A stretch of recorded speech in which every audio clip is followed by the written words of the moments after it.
Hello and welcome to Panel Discussions World of Old Krypton. Today, it's a very unusual episode. We're going to be shorter than usual. I'm here with Jana Anderson. Hello. And Nicole Drum. Hello. And we are going to be talking about House of Zod, the latest episode of Krypton, briefly. I will also share some audio from our set visit back in December when the showrunner talked about the big Zod twist that happened tonight. And so spoilers ahead for anybody who, for whatever reason, clicked on this without having watched the episode first. I would hope if you're seeking this out, you have seen the episode already. One would think, but you never know. You know, some people like to cheat and jump ahead before they watch. I might be that person. So. This is not an episode to do that.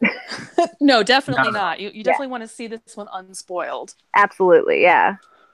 And the other thing we'll talk about briefly, as long as the girls have time, because they are working, is Action Comics number 1000, which came out today. Yes. Oh, yeah. So first off, when I was on the set of Krypton, another journalist named Aaron Sagers and I were sitting around talking about how cool would it be if this was Zod? Like if the whole thing was not that it was about destroying the planet, but it was actually about saving it. And that's the time discrepancy. And Adam got it all wrong. And the publicist overheard us and freaked out and essentially brought the showrunner back for a second interview to talk about just that, because that is the twist that happened, as you probably saw if you watched Krypton tonight. That's so crazy that you because I knew that you had guessed the general conceit, but I didn't know you had guessed like the specificity of it all to the point where they were like, oh my God, okay, hold on. Well, what it was that originally I thought Zod would be a perfect season 2 villain, because whereas Brainiac is trying to destroy the planet, Zod would be trying to save it, but the end result for Earth is the same. Yeah. That makes sense. Yeah, that was kind of my outlook too. Like before I knew that this was happening, was kind of like, oh, we'll see Zod eventually, and it'll kind of be that dichotomy of like the opposite of what Brainiac was doing, but I never would have thought it would have been like at the same time. It was great because the cast and crew dinner that we did the night that we arrived in Belfast, it was before we had done the proper tour, and it was before we had guessed the twist. But Colin Salmon did join us for dinner, and we were just instructed that we couldn't talk to him at all about the show. I ended up sitting between Colin and the showrunner Cam Welsh at dinner. And so the whole time, it was a lot of fun. They're both really nice guys. But it was that thing of every time the show started to come up, I was super nervous about it. Because I was just like, I felt like if one of these guys says the wrong thing and the publicist thinks I was trying to fish it out of him, that's a bad day. Yeah, that's a bad seating arrangement when you're told don't do this. Yeah. The nice thing is that because he used to be on Arrow, I was able to talk to him about, Arrow, his movie Criminal that I had reviewed on the Emerald City Video podcast, and some other things like that. So he basically just told me, oh yeah, I'm Black Zero. Like that, he thought that but he was presenting that his name was Black Zero. Okay.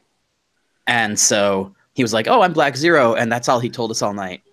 And I just kind of let that slide because I'm like, okay, fine, cool. I'm not supposed to talk about it anyway, so why not? So what did you guys think obviously I think that I told you guys at work before you actually saw it, but how did you like how it played out? Well, interestingly enough, even though you told us, I had completely either missed a part of what you said or forgotten it somewhere. I remember that because you asked me like a couple of weeks ago. Yes. We're like, what is the big twist? And I kind of said it. I thought you were saying it like kind of jokingly, and then I'm like, oh, I think she did genuinely forget. Yeah, I totally forgot. Like I had other stuff. I've been so excited about seeing like the mythos on the show that I've been digging into like those little tiny detail things that like it slipped my mind entirely. And so then when you reminded me, I completely didn't even think about the time aspect of it. So when I actually saw it, I was like, oh my God. And then, my fiance reminded me that I should be saying, oh my Zod. So perfect. Well played. But indeed. Like as someone who had kind of known what to expect, I still was very impressed and surprised with how it was executed. I love that it wasn't this kind of like ominous I don't know, like the way that I had pictured it playing out was completely different from how it was. And the fact that it basically boiled down to just like, oh, hi, Mom. And then that was it. The execution of that was so unexpected in this way that I really appreciate. And I think what I really liked about it was Zod is always like the bad guy, right? And when you see him pinned down, bested by his mom, there's an innocence to him for a split second, and he's just like, oh, and you almost see like this, dare I say, goodness about him for a moment. And I really appreciated that because this show kind of flips things a little bit outside of what you'd expect. And to see that moment for a character that we've had kind of ingrained forever as being a bad guy, that moment of little vulnerability where he almost like a little kid showing off what he's done. I truly, genuinely appreciated that moment. Yeah. I do think that because this is a David Goyer like story, and obviously the way he wrote Zod in Man of Steel was very much, he was essentially what in the comics the Eradicator did, where he wanted to preserve the sanctity of Krypton. And that manifests in very negative ways after Krypton's destroyed, and he wants to essentially take over another planet to basically set up a new Krypton. But I will say in this show, it has the potential to be a really interesting conflict because obviously for most of the characters, other than Adam Strange, it's not actually a bad thing if he saves Krypton. Yeah. You know, I don't know. It's going to be such a weird, like, I totally didn't expect it when Brainiac was introduced that then we would have this kind of opposing force against it. Like, I don't know. I genuinely do not know what is going to happen for the rest of the season. And that really excites me, like not knowing what to expect, but kind of trusting them to like lead the way. Yeah. And I think the fact that they had done such a good job of setting up clear stakes and developing interesting characters means that when they flip the table like this, you're a lot more invested than if they'd been trying to play some mystery box the whole time and you knew there was a twist coming.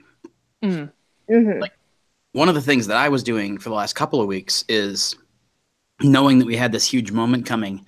I did not want to tell people, oh yeah, this week's Krypton has a huge twist, because I didn't want people to sit there and go into it thinking that they were going to get blown away. I wanted people to have it the way that it was essentially written, which is that you think you know what's going on until literally the last second.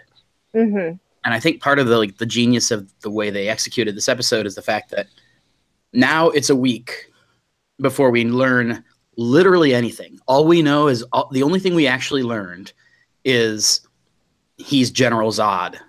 And obviously the comments that Cameron made on the set allow us to dip our toes into some speculation and some understanding of what's coming up. But most people who aren't reading these interviews and who aren't immediately jumping on Twitter about this, their takeaway is, holy shit, that's General Zod, and now I don't know anything that's next. Yeah.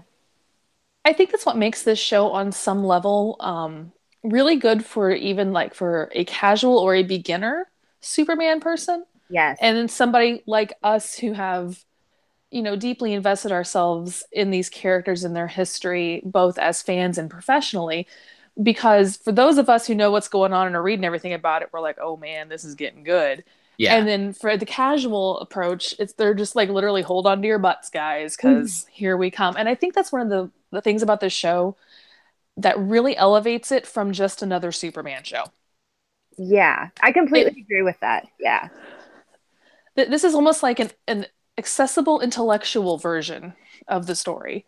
And I know that probably sounds a little corny, but the fact that there's so many layers of things woven in there, but it's all still a complete mystery that you're willing to go along with. I mean, the Zod thing is like the perfect representation of that. We know who he is, and then we know nothing else. Yeah. And we've gotten used to him for 2 episodes now, to where like it's a character that you already were following and you were curious about before the reveal even happened. Whereas if you had led with, oh hey, it's Zod, the perception of everything he had done as a character would have been completely different. Oh, totally. Yeah. Like if we had known going into the whole situation where he's basically imprisoned Seg, we would have been like, oh, that's a total Zod thing to do. I And really. Oh, sorry. now we don't. And now since we didn't have that frame of reference, it kind of let that develop in its own organic way. Mm-hmm. I Cool. really thought, and I talked about this last week on the podcast because neither Jeffrey nor John picked up on it last week. I really thought that when he said when he said the thing about another L who fails to see the big picture, and Seg said, "Oh, so you knew my grandfather?" Zod's response was something along the lines of, "My history with your family is complicated." Yes. I was sure that everybody on Twitter was going to be like, "Oh, he's a Superman villain. He's a Superman villain." Yeah, Well, I think that like combined with the promo for this episode being like, oh my Zod, and the fact that like if you were looking for it, there were little hints. My main thing that I kept going back to was the fact that he like snaps a couple people's necks, which feels like this irony in a nice way to be like, oh hey, he's Zod and he can do that, and it's framed exactly like the Man of Steel thing. But like it was shocking to me in the age that we have of fandom, of everyone kind of hyper analyzing everything and looking for the details for stuff like that the vast majority of people did not see this coming. Well, I think our vigilant, I can't talk tonight. You know what I mean? That looking for the details, I think sometimes actually plays to a show's benefit. Because you are looking for stuff like that, sometimes you miss them. And I saw someone on Twitter, and I wish I had retweeted it now. When they saw that scene, their assumption was that somehow this mystery figure who had Seg captured was related to Lyta, like as a father or like a lost brother who was like bitter and angry because he didn't become a Sagittari. That's where they assumed the complicated history came in, because maybe this guy's been creeping on his sister and doesn't like Seg because he's hooked up with her. And I was just like, that's an interesting read of that. And so I think a lot of people were so looking for details that they could just be like, gotcha, figured it out, that they were looking for the wrong detail. I'll also say it's not a non-credible read of it, because obviously one of the things that we saw in this episode was that they used the misdirect of Jaina's brother. Mm-hmm. When I saw that in tonight's episode, I briefly was just like, maybe they're messing with me about this Zod thing. Like maybe this whole thing has been like this. Let's throw these folks off the scent, and it really be the brother who is all like mad and gnarled and out to get him. No. That was definitely not it. But that would have been a cool story too. Well, and I love the execution of that, of seeing all of those flashbacks, because then you get so much like character beat kind of in that story while also having it be a red herring, as opposed to like another kind of red herring where it would just be like, oh, this is just a misdirect and there's really nothing else behind it. But like you also got something else substantial from the fact that it was being a misdirect. Yeah. I will say, and I don't know for a fact that they're twins, but I kind of got, for whatever reason, that was the impression I got, was that they were twins. I also read it that way. Their ages and appearances seem to hint that. Yeah. And also the fact that it haunted her so much. Yeah. Which to me, I kind of love the idea of Jaina being a twin. Yes. Because there's a definite Wonder Twins element to it. Ooh, uh-huh. And, obviously Anna Bomo having been in Wonder Woman, so you got Wonder already. But sounds legit to me. Yeah. But yeah, so that's I really liked how they shaped up the twist. I also really dig the fact that in the same way that this week we got the big Zod reveal and then we got dropped off the cliff, that happened to us last week with the Brainiac takeover of the voice of Rao. And this week we really did not get any direct follow-up on that storyline. Yeah. You're right, we didn't. And it's a good thing they didn't, because there was just so much going on. It would have been like a Riverdale episode where you try to cram in the ninth plot. It also would have probably lessened the impact of that Zod moment too. Yeah. And on the flip side, it's also would lessen the impact of the voice of Rao being taken over by Brainiac as well. I think both of those are significant punches that, it's like in a boxing match, you land one way to beat, land the other, and just kind of see what your opponent's doing. in this particular situation, those have to settle with us because I have a feeling next week's going to be crazy. Yeah. And I really like the idea that we now have Darren Vex and Jaina Zod essentially teaming up against Brainiac, and they don't know it. Yep. All right. Any kind of final thoughts you want to say about Krypton before we talk a little bit about action? I think in addition to the big Zod reveal, I really appreciated the kind of elaboration on Synthana tonight. Yes.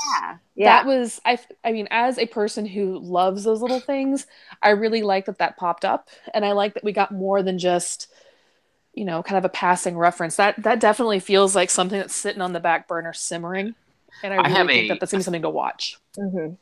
I have a theory about the Outland stuff, and it borders on the spoilery, so I'm not going to say it on here just now.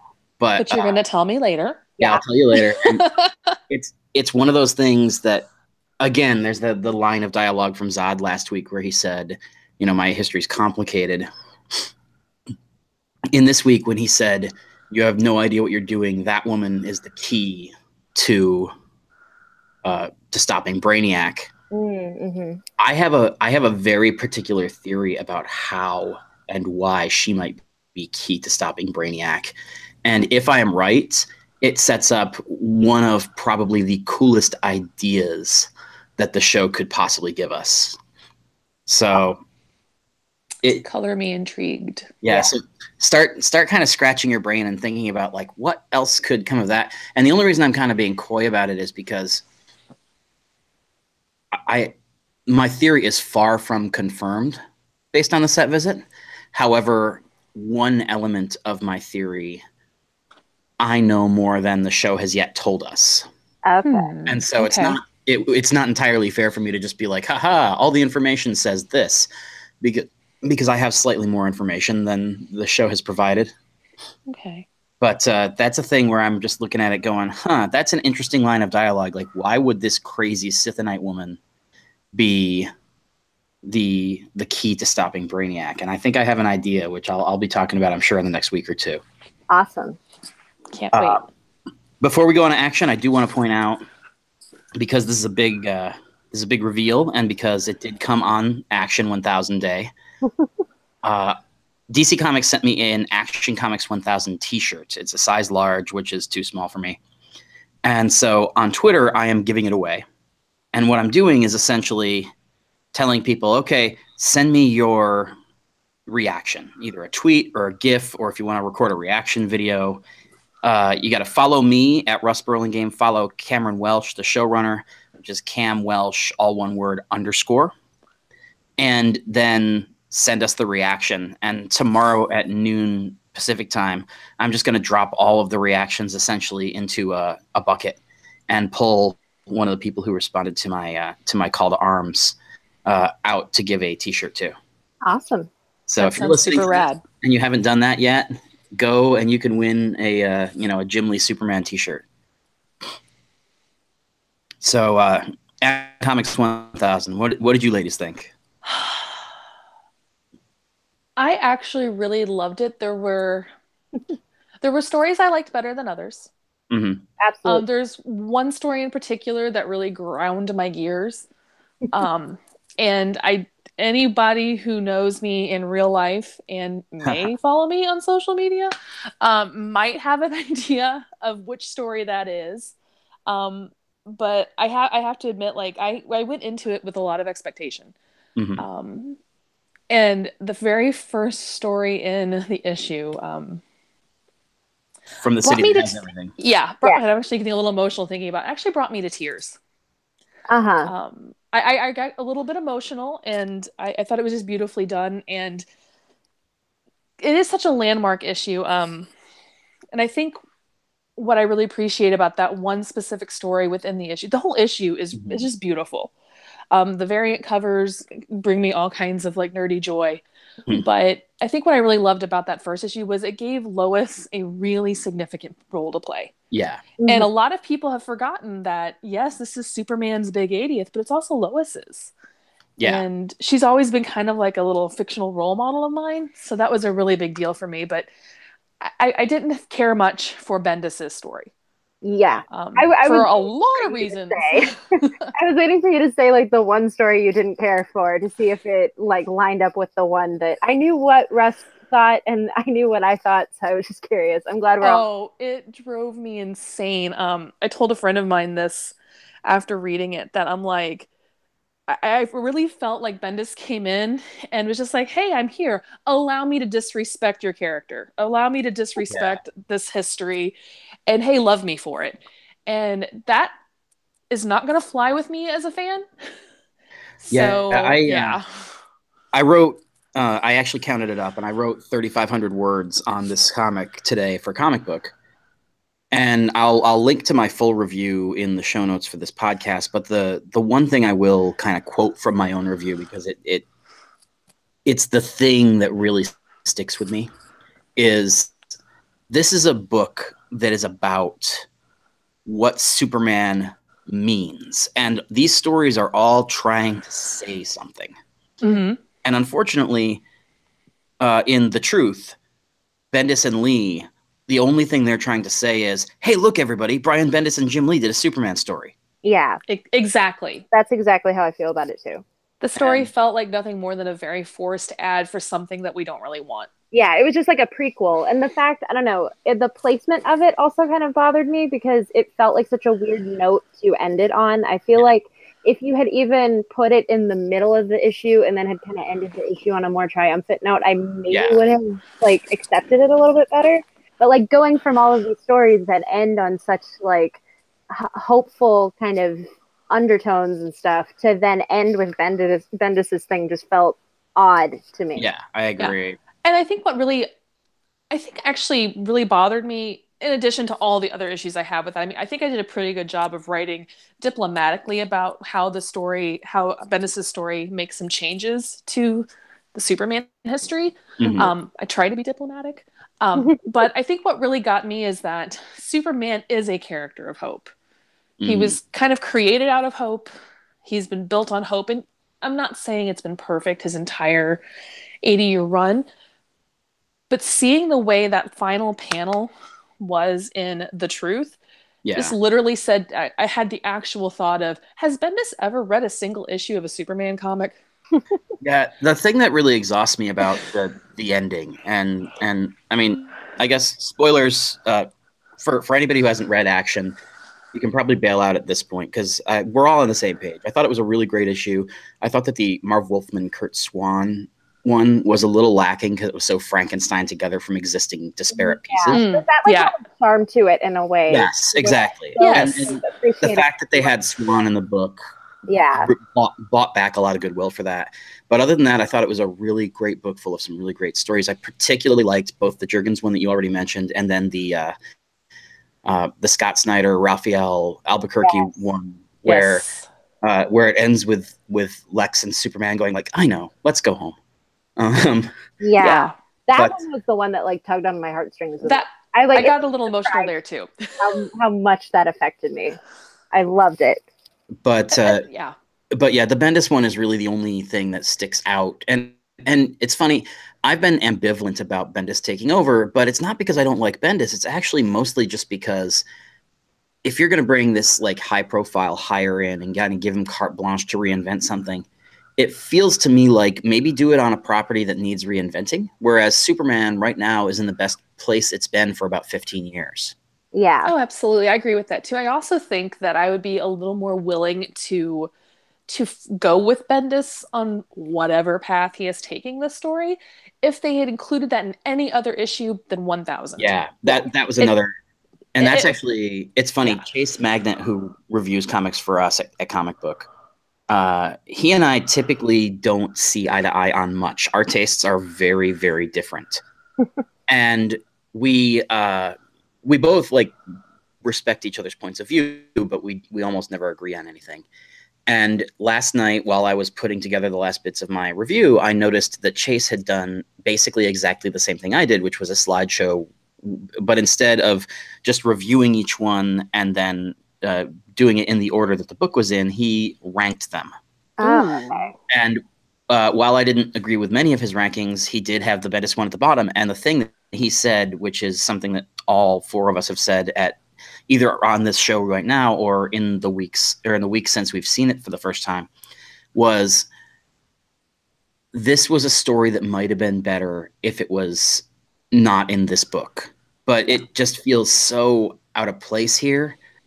I'll also say that the Jor-El of it all. Oh, that's we never did actually. I started to spoil and then, but yeah, now we've essentially discussed all of the non-spoiler stuff that we are going to discuss about Action. If you really don't want to know what happens at the end of the Bendis story, you can skip to the last minute and hear where to follow us on Twitter. So the thing that bothers me really about this Bendis story is the fact that they are building on the Mr. Oz story that Jeff Johns and later Dan Jurgens had kind of developed. And the Mr. Oz thing was a strange and probably not good high concept that they had managed to execute well enough that it kind of won me over. But Bendis seems to be essentially doing everything I was afraid Johns and Jurgens would do. And that it boggles my mind, because it's like you have this idea that is potentially very flawed and you manage to somehow pull it off without sucking. And then the very next guy who comes in, he's like, you know what my big story is going to be? I'm going to take the Jor-El thing and I'm going to make it suck. Yeah. And I'm just like, man, that hurts. And like I said, I've been ambivalent about Bendis, but I really want to be excited about Bendis simply because the books are in such a good place right now. I care about Superman in a way that I haven't in years. And the marriage is back, which is always it's a thing for me because I grew up in the era where they established their relationship in this way. And I think you and I are in the same place on that. I was so happy to see that back. But so to me, it's one of those things where I'm like, I had mixed feelings about the Bendis of it all, but I really wanted, like, ignoring my expectations, I wanted to like it. And it just doesn't work for me. And that makes me really sad because it's like, I really want to go into the Man of Steel miniseries with some hope that, okay, this is going to blow my mind. But this prologue was not a promising sign. Yeah. The fact that Superman spent the whole time unconscious, that, you essentially made it a story about this villain, which I guess would be fine if the villain had anything interesting to say. Exactly. But he just ranted and like bitch slapped Supergirl like she's unimportant. And by the time the Bendis story came around, there had been about 55 pages in a row without Lois in it. And I'm like, come on, guys, like, this was such a great thing, and it just seems to like fall apart at the end. And then that last panel where he's like, oh, and by the way, the bad guy's Jor-El. I'm just like, oh, Jesus. And yeah. And it's funny because I love Krypton, and we've been talking about Krypton. However, I am actually a person who is I'm always ambivalent about Krypton stories. The television show didn't really win me over until I went to Comic-Con and like found out more details and saw how passionate the cast and crew were and all that. And with Bendis, it seems that once again, he's doing the thing that so many people have done when they come and take over the Superman titles, which is going back to Krypton and trying to rewrite the mythology. And it bothers me because to me, Superman is Clark. He's not Kal-El. He didn't live there. He's not Supergirl, Yeah. And so to me, going back to Krypton in the hopes of redefining Superman fundamentally misses what I find appealing about Superman. Yeah. And like, now that you mentioned the like Clark Kal-El of it all, you reminded me the issue, like the story in Action where he's kind of like saying goodbye to his parents, like as the world is burning and that whole thing. That story as well, like kind of took me by surprise. The Tom King one. Like it messed me up in a way that I wasn't expecting. And I know that was kind of the intention of it all, but like It like tapped into him being Clark and resonated in a way more to me than like a Kal-El sort of thing. Yeah. I mean, and then, sorry? No, go ahead. Actually, I was going to say, I think for me, anytime when someone comes on to a Superman story and wants to go back to Krypton, it just bothers me because, and this might just be because I'm a Kansan. I always am like, Superman's a boy from Kansas. That's just who he is to me. And I think going back to Krypton every time, it just roll my eyes. But I will say this. I will probably, I'm willing, I am such a Superman fan that I'm willing to go to some very weird places with writers to see what they're going to do. Because I always maintain, perhaps naively, Superman's hope. And I hope that someone will come fix it. And usually they do if I give them enough time. And sometimes it means I break up with DC Comics for a few years on a clip. And then I come back when someone's like, no, they made it better. You can come back. Here's, look, it's better. But yeah, anytime they go back to the whole Kryptonian, no, he's a boy from Kansas. He's a boy from Kansas who had a very interesting, journey to get here. But fundamentally, he's John and Martha Kent's son. Yeah. And that's really, I grew up in the post Man of Steel, as in John Byrne Man of Steel era. Right. Where Clark, and here's the thing, I do not buy into this nonsense about how Clark is a parody of humanity.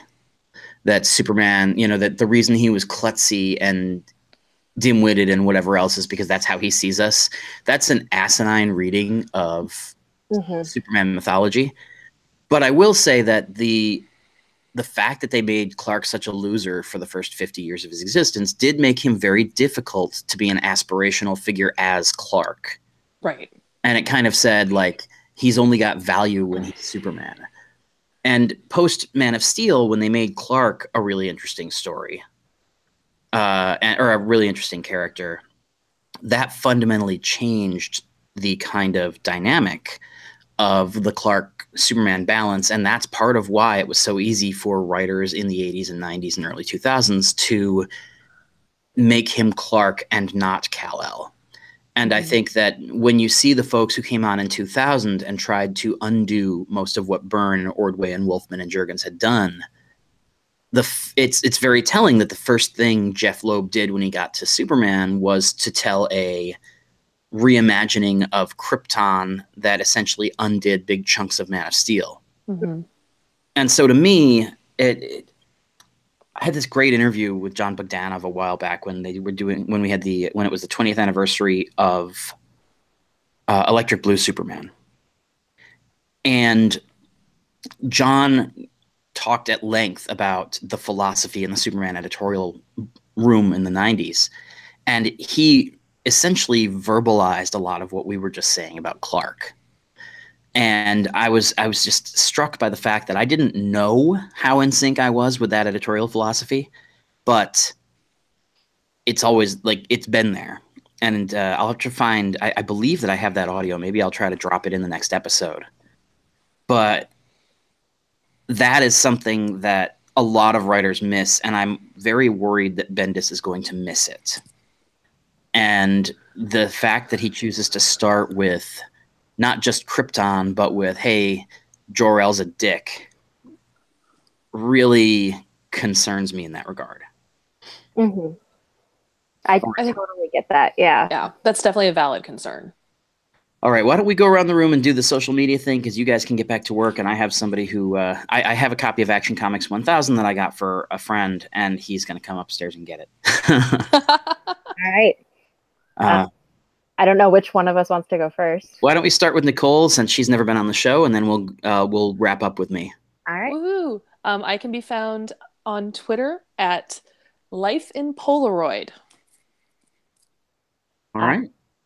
You can find me on Twitter at Hey It's Jenna Lynn. There you can find a link to my other podcast, which is called Tomato Tomato, a movie podcast. We talk about Superman here and there. Like in our Justice League episode, we talked about him a lot. So if you want to hear more of this, then you can go there or just check out any of our other episodes.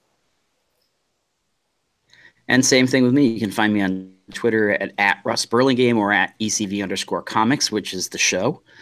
In my Russ Burlingame bio, you can find links to the ECV Comics podcast, the Emerald City Video podcast, Archie Digest, a Riverdale podcast, and to my author's page at comicbook.com. So basically, if you want to know what I'm doing, go there and spread from that point. Yes, and you can find all of our comicbook.com stuff there too. So. Yeah, same yes. for and in fact, mine. if you go to find mine there too. Yeah, if you go to comicbook.com/DC at any time of day or night, the first 3 stories that you click on are probably ours. Yes, very much so. Yes. All right, everybody, thank you for listening. You can like, rate, share, subscribe, in your podcatcher of choice. We are on just about everything: Blueberry, Stitcher, iTunes, blah, blah, blah, blah, blah. And Podbean is where I host. So if you want to read the show notes, which will be a little bit more in-depth this week than usual, you can go there. Or you can go to the ECV Presents Panel Discussions Facebook page, like that page, and usually I put the show notes in a document attached to the link. So thanks very much, and I will be back literally tomorrow to do a deeper dive into the actual episode of Krypton with John and Jeff. I just really wanted to. I'm on the set of Shazam doing a set visit, and I wanted to make sure that an episode this big didn't get glossed over because I was busy. So thanks a lot. All right. Hold on.